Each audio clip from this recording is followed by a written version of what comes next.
of the 21-year-old triplets. Brian, you are the father.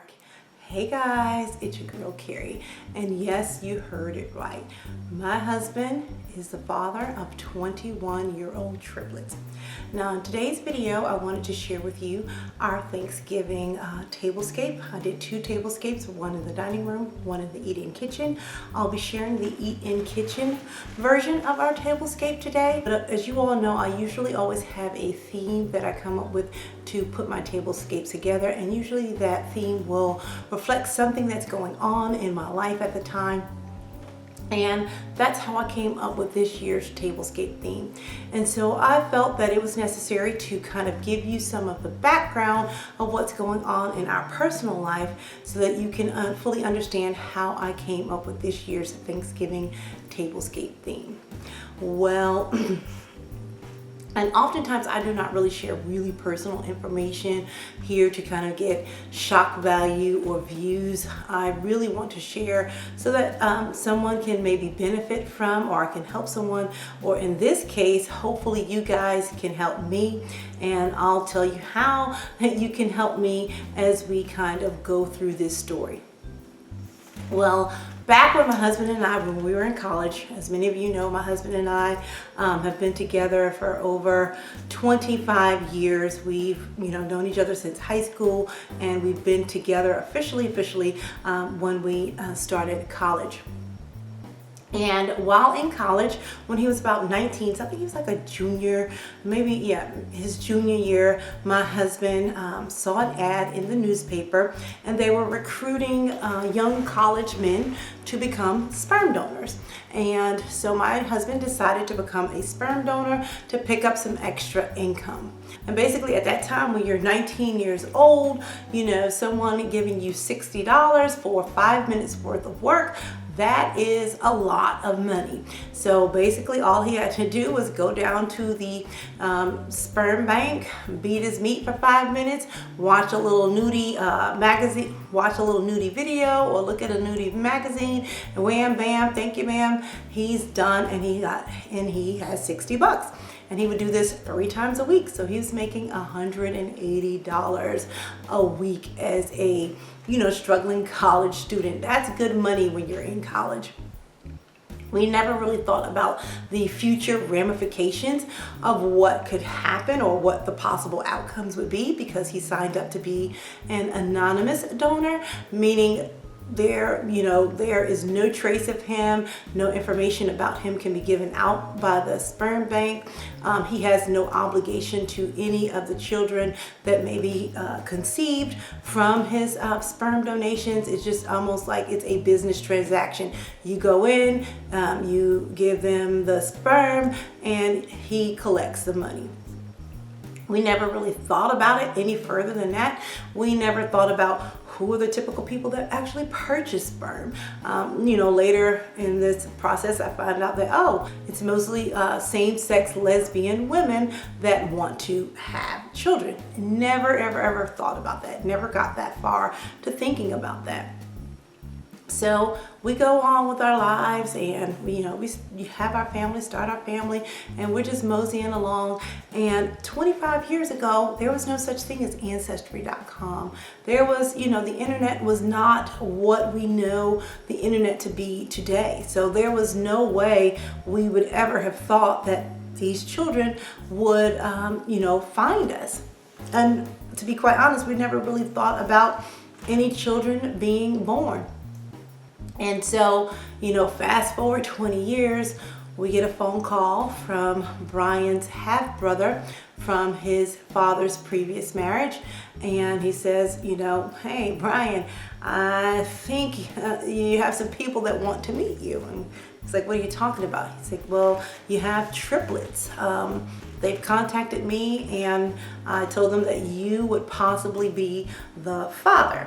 So basically what happened was, when these triplets turned 18, they put their DNA out on Ancestry.com, and they were just waiting for a hit to see if they can get a match to find out anything about their, side, about Brian's side, their makeup or their genetic makeup, and who their biological father was. And over a period of time, they ended up getting a hit. So one of Brian's family members from, the side of his family, from his father's side of the family, also had some DNA out there on Ancestry.com. They became a match. They began to talk back and forth, and they ended up speaking with different family members from Brian's father's side of the family, and that ultimately led the half brother to calling Brian, letting him know about these triplets. And that was just, it was a huge emotional time for our family. Each person dealt with it differently, and each person had their own concerns about the entire situation. Now, mind you, this was never a secret as far as my husband being a sperm donor. My children knew that, years ago, when we talked to them about, sex and giving them their sex education talks and things like that. They knew that their dad was a sperm donor. So that wasn't shocking to them. The shocking part was now that these donor-conceived triplets has found our family. So during this time, we went through some, family therapy, trying to gather our feelings and our thoughts and figuring out how to navigate through this process. And, back when I did the video, Where Have You Been? That was a piece that I had left out. I was, dealing with this situation with our new family dynamic. And so as we, work through our therapy, I thought it would be a great idea to invite the children to our home for Thanksgiving so that they could get to know us better and we could get to know them better and, answer questions that they may have, that they probably always wondered about and, never knew. And so they agreed to come visit us for Thanksgiving and be with our family this Thanksgiving. So hence I came up with the theme Seeds of Harvest. And the seed that we're going to focus on for our tablescape is the acorn, because from a little acorn grows the mighty oak tree, and the oak tree symbolizes strength, knowledge, wisdom. And so that's a lot of and that's what we were really going through this period of time. We needed a lot of strength. We needed, knowledge. We needed to, be wise and figure this thing out. And, I called our tablescape theme Seeds of Harvest because my husband planted a lot of seeds, both domestically and internationally. And so now it's harvest season. The seeds that he had sown 20-something years ago are now coming to harvest. And so that's how I came up with Seeds of Harvest, and the acorn seed being the choice of seed because it's the mighty oak. And during this time, we wanted to find out if there were any vials left. We contacted the sperm bank and asked them what information could they give us, because we know that they were, limited in what kind of information they could give because he was an anonymous donor. But we were able to find out that they sold 114 vials of his sperm. So we can potentially have 114 other donor-conceived children somewhere out there, somewhere out here in this world. And it could potentially be more, because in this case, the woman that purchased my husband's sperm, she ended up having multiple births. I think she had IV, in vitro, and then, she ended up having multiple births and ended up with triplets. And the makeup of the triplets, there are 2 girls and 1 boy. So obviously they are fraternal triplets, not identical triplets. So that's the makeup. And again, I don't want to go so deep into the situation because we're really going to focus on this year's Tablescape, but I wanted to give you some of the backstory. But as far as helping me, as I said, each person had their own journey and their own issues that they had to work through with, with this newfound situation that we have. And one of my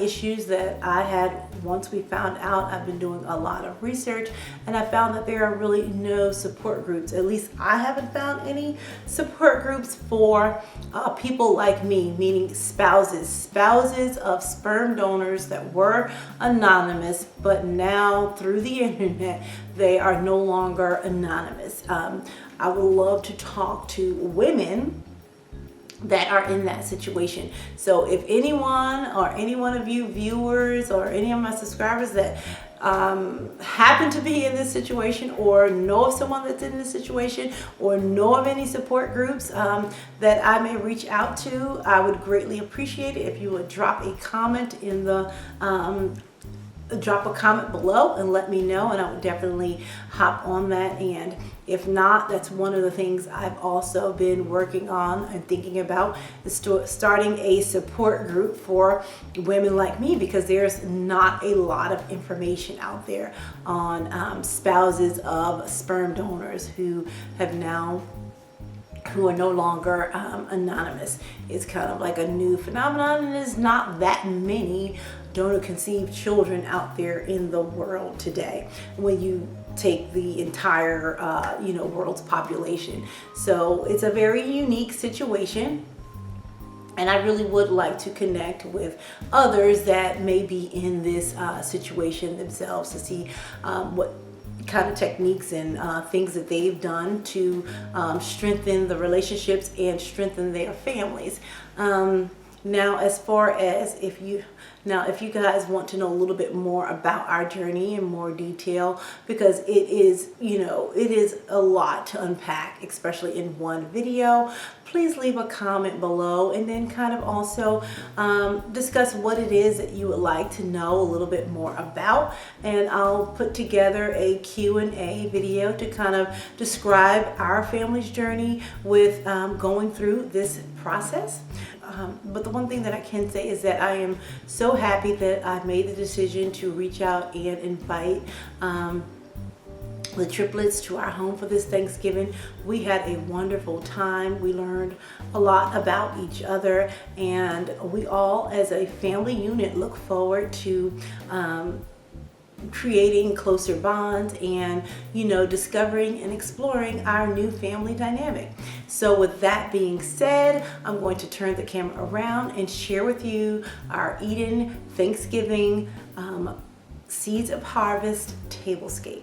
So I'm going to walk you through the dishes and flatware that I selected for this year's Seeds of Harvest Tablescape. Now, I did 2 tablescapes, one here in the Eden kitchen, that's the one I'm sharing now, and then I did one in the dining room. So the first thing I'm going to start with is this beautiful gingham. It's like an olive green and off-white or bone colored piece of fabric that I'll be using as our tablecloth, and it just blends in with the entire color scheme. And this ties in beautifully with the dried hydrangea arrangement that I shared with you about a month ago. So this is going to be our jumping off point, is to put down our tablecloth. Next up are these beautiful amber goblets that I picked up. These can be used as iced tea glasses or, water glasses.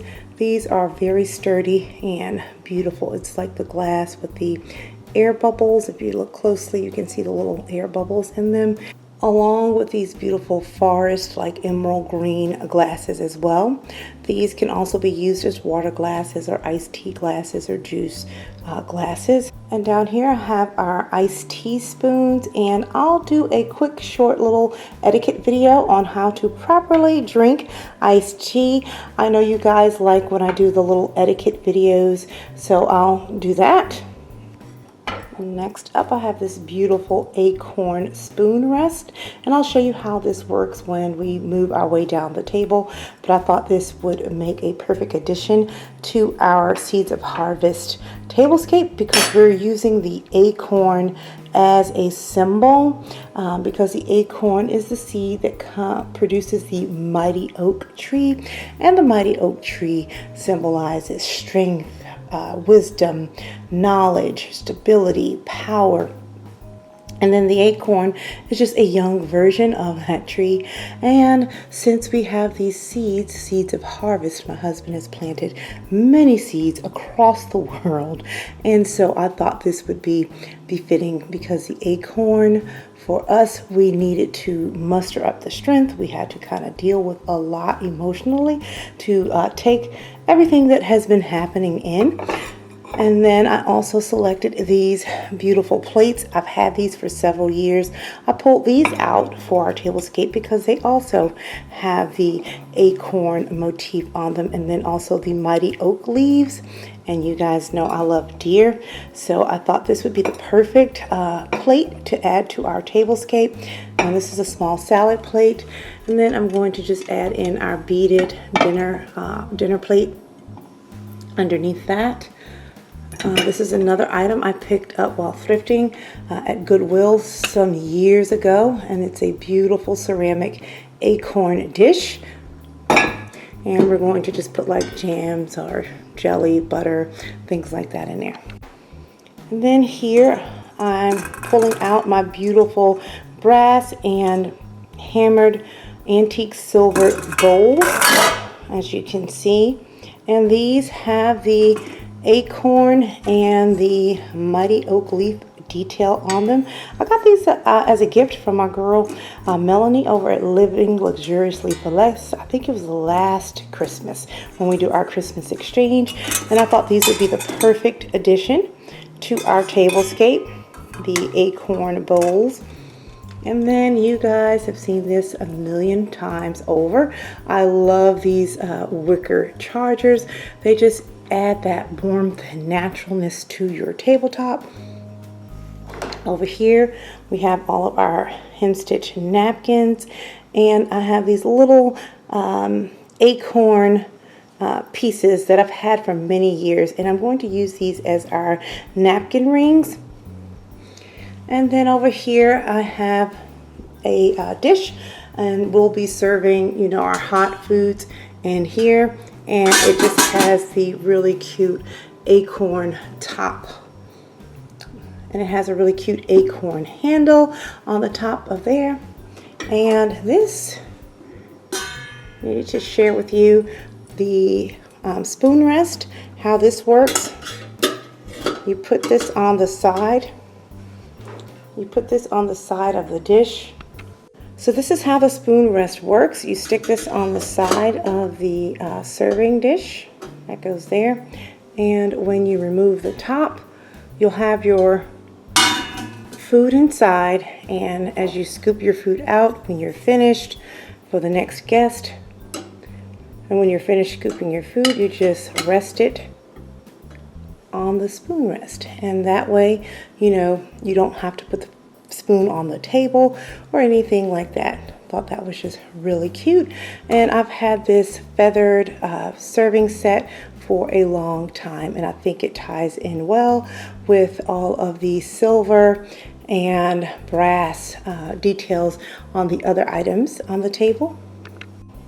Down here I have my beloved real natural staghorn flatware. I've been wanting this set for years, and I just think it's so beautiful, and I think it goes perfectly with this tablescape. So we'll be adding the knife and fork, and finally my beautiful dried hydrangea arrangement that I made about a month ago when I shared with you how to dry hydrangeas. So I'm going to put this tablescape together and you can see the final product. So here is the final tablescape all set up, and here's our place setting. So we have our salad plate, our dinner plate, and our charger, and we have our beautiful fork with the, you know, the natural shed antlers. And we have our knife, and next to our knife we have an iced teaspoon, and I just think it looks lovely. And over here we have our napkin, and I have the little acorns, you know, tied around the napkin. And again, that acorn motif is followed throughout on the napkins. We have it on the plate, and we have our condiment acorn that we'll be putting jelly in, and we have our spreader and just our glasses. And when we finally sit down to eat, we'll remove the large arrangement, and that's where we'll put the you know, the dishes that actually have the food in them, the chafing dish and the bowls, the hammered bowls with the acorn detail on them. That would go down the center of the table. I just think the overall tablescape came out really nice, and it reflects what our family mood is this Thanksgiving. So guys, I hope you enjoyed the video, and until next time, I'm going to keep calm and carry on. Bye guys.